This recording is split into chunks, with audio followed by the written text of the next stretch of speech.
Not really sure where I am, or what I am, but it's cold in December as wind pushes through the crack in my dorm room window. Most of the floor went home for the break.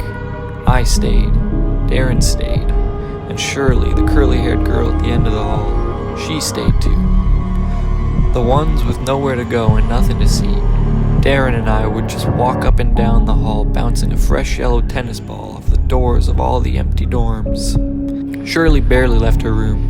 She took reading week literally, checking out a mountain of books from the library the week before in preparation, slowly ticking them off one by one, dog-earing the pages from time to time just for the fun of it. We'd see her in the cafe every now and then, never for breakfast or lunch, but once in a while for dinner she'd crawl out of her cave and get the lonely kitchen staff to make her some chicken fingers. Most of the staff went home for the break too.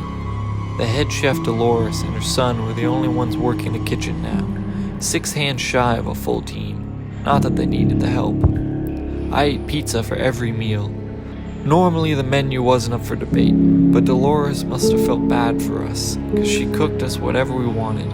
I think this is the first time I ever saw her smile. Darren tried to get some of his work done too. Anything to keep his mind off his family. They certainly weren't thinking about him. I didn't even pretend to touch my books. I would just throw the tennis ball around my room and listen to records on Darren's stereo when he was in the library. Even though class was canceled, I'd still wake up at the crack of dawn every day.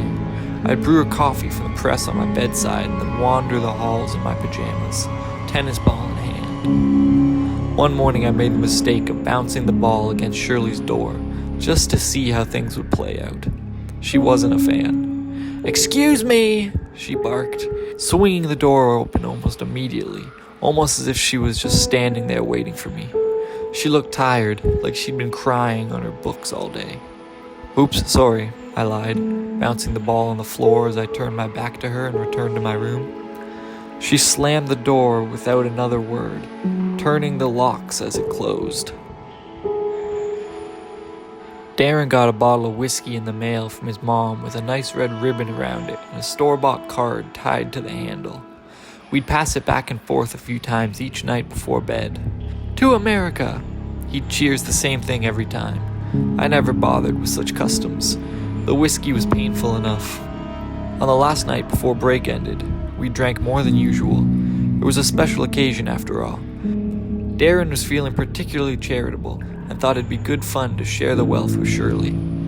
"Something tells me she's not interested," I tried to tell him. He was already halfway down the hall at that point, whipping the ball off every dorm as he walked. "Shirley!" he yelled, throwing the ball dead center at her door. It was still pretty early. She was definitely still up, reading away, wetting the pages. There was no answer though. The door remained closed. I caught up to Darren and we both put our ears to the door to see if we could hear her in there. Darren picked up the ball and whipped it at the door again, harder than ever before this time. Still nothing. Determined at this point, he stumbled back to his room and grabbed the whiskey bottle. There was only a few sips left at this point. "Shirley!" he screamed with all his might, chucking the bottle towards the room. I watched in slow motion as the glass shattered against the oak, the label splitting and the whiskey splashing against our faces. We ran back to our room, falling over each other, before security made their rounds and saw the mess. I looked back to see if Shirley emerged from her room. Still nothing, not even a peep.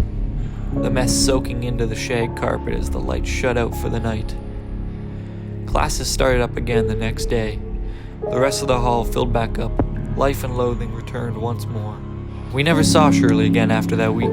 Every now and then I'd go to the library and check out some of her favorite books, dog-earing the corners just like she would, tracing my fingers around the stains she left on the pages.